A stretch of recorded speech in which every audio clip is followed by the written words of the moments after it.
Welcome to the Global Updates, your source for breaking news and trending stories from around the world. Canada closes border to Alaska transit. It was June 4th, 2025. Panic rippled through Alaskan communities. How would supplies get through? What about medical emergencies? The Canadian government cited unresolved trade disputes and environmental concerns. President Thompson was reportedly furious, convening emergency meetings. The Canadian announcement sent shockwaves, not just through Alaska, but across the entire United States. This was more than a border dispute.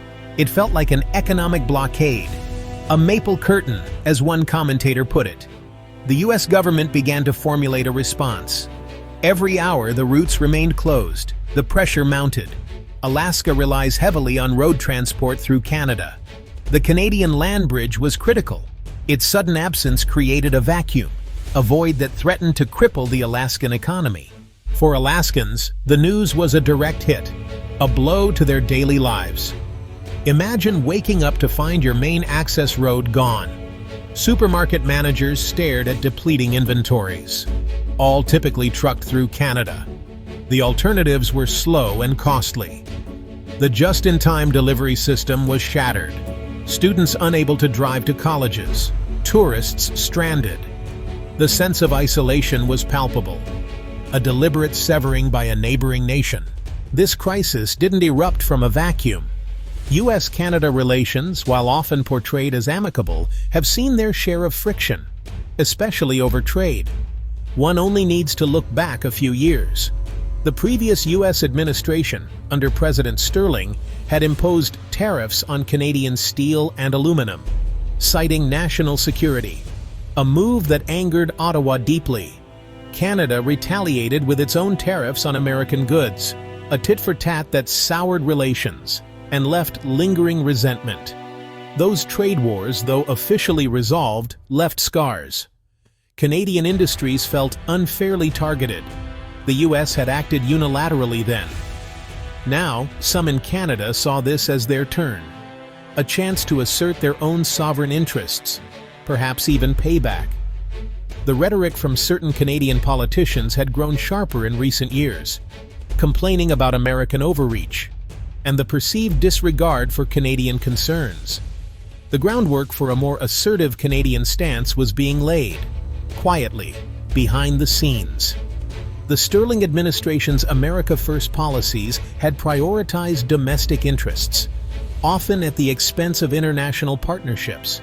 While some trade deals were renegotiated, the approach often felt confrontational. Canada, a major trading partner, felt the brunt of this.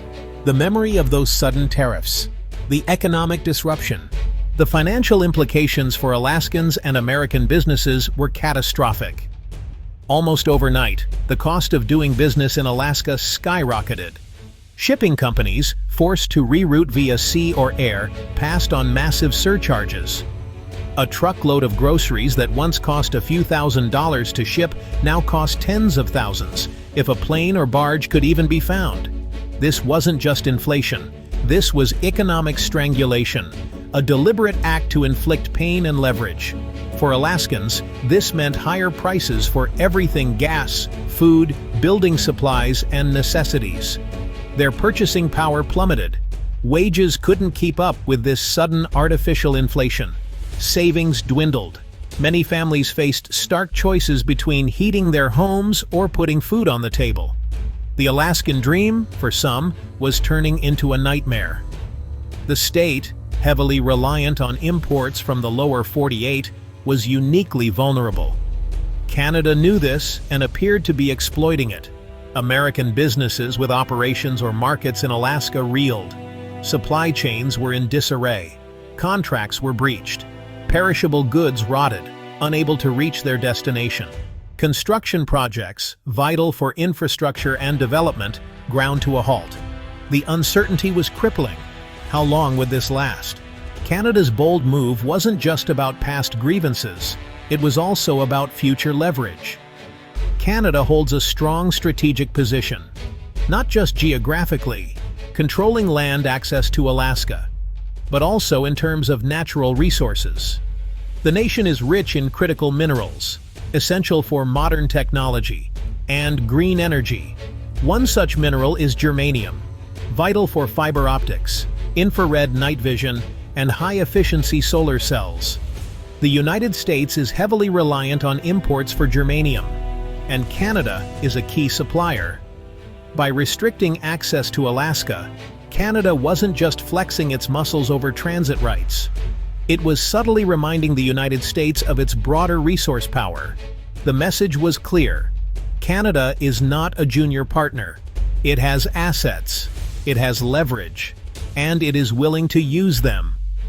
The control over germanium deposits, among other critical minerals like potash and rare earth elements, gives Ottawa significant bargaining chips. In trade negotiations and in geopolitical maneuvering, this was a calculated display of that power. The Canadian government likely weighed the risks carefully. Alienating its largest trading partner is a dangerous game, but the potential rewards, in their eyes, might have seemed worth it. The United States-Canada dispute sent ripples far beyond North America. International markets reacted nervously. Any instability between two of the world's largest trading partners is cause for concern. The world watched and wondered. This was more than a bilateral squabble. It touched on broader themes of national sovereignty. Countries like Russia and China would undoubtedly watch with interest. The image of a North American continent divided projected weakness and disunity. The diplomatic response was swift, yet fraught with tension. In Washington, outrage was the dominant emotion. President Thompson condemned Canada's actions, calling them unwarranted and hostile. Emergency sessions were held in Congress. Lawmakers from both parties demanded immediate action. Retaliatory measures were discussed. Sanctions, counter-tariffs, even calls for a more forceful assertion of United States rights. The rhetoric was heated. The pressure on the Thompson administration to do something was immense. In Ottawa, the mood was more reserved, but firm. Prime Minister Dubois' government insisted this was a necessary step to protect Canadian interests. They reiterated their list of grievances and their willingness to negotiate, but only if the United States approached the table ready to make genuine concessions. Canadian officials portrayed their actions not as aggression, but as a defense of sovereignty, a response to years of perceived American indifference to their concerns. The diplomatic channels remained open, but the gulf was wide. Behind the scenes, intense diplomatic efforts began. Secretary of State Miller was in constant contact with her Canadian counterpart, trying to de-escalate the situation, to find a pathway back from the brink. Third-party mediators were quietly suggested, perhaps from other allied nations or international organizations. Ultimately, a crisis of this magnitude demands more than just strong words or retaliatory actions. It requires a genuine commitment to diplomacy and a recognition of shared interests. The United States and Canada are not just neighbors. They are deeply intertwined, economically, culturally, strategically. A prolonged dispute harms both nations and weakens the entire North American continent.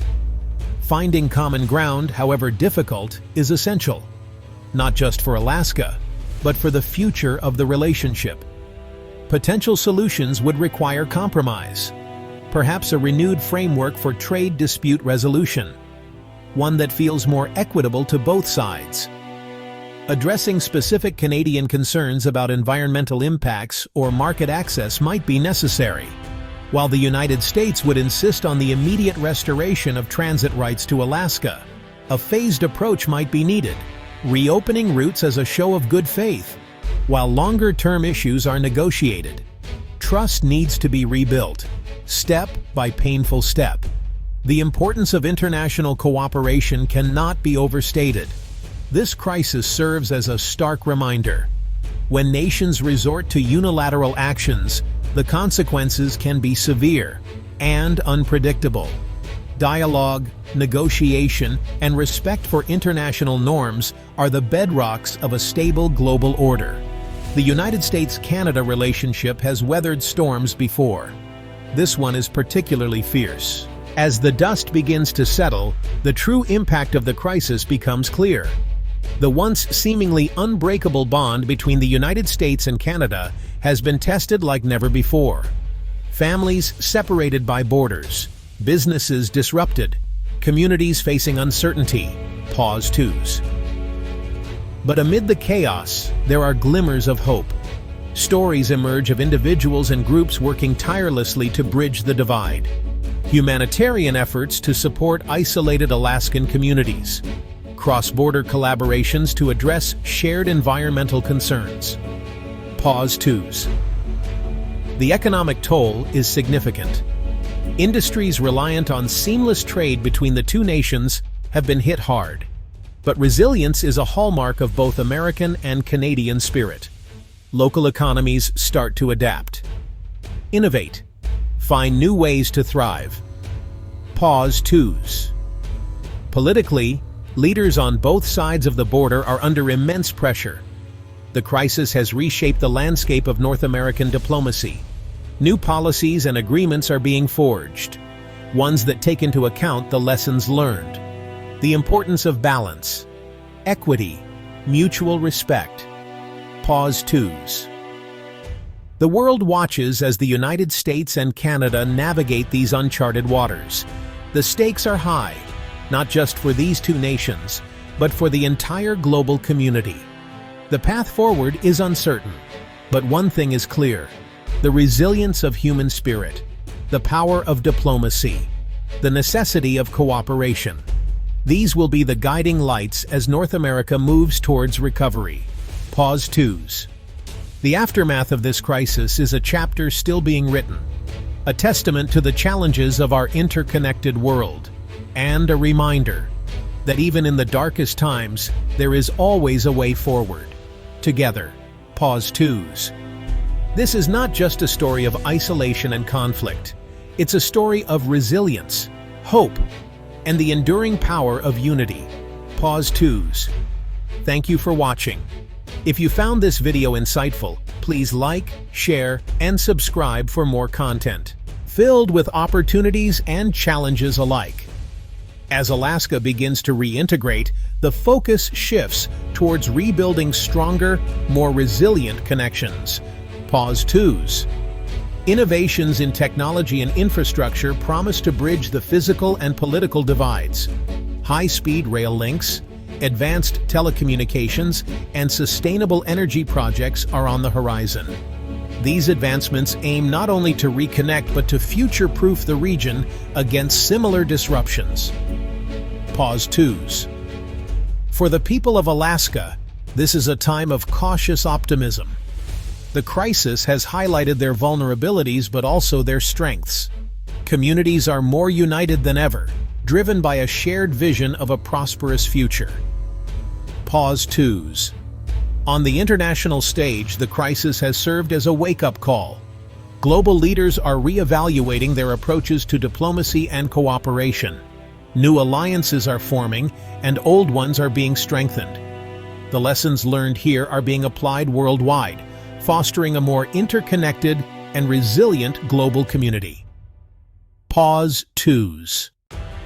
Economically, the focus is on diversification and sustainability. Industries are adapting, leveraging local resources in innovative ways. The emphasis is on creating a balanced economy that can withstand future shocks. Pause twos. Politically, the crisis has led to a renewed commitment to dialogue and collaboration. Leaders are working tirelessly to ensure that the policies being crafted today will prevent such a crisis in the future. Pause twos. As we look to the future, there is a sense of cautious optimism. The crisis has been a stark reminder of our interconnectedness, but it has also shown us the incredible potential we have when we come together. Together, we can build a future that is not only resilient, but also prosperous and inclusive. Pause twos. Thank you for joining us on this journey.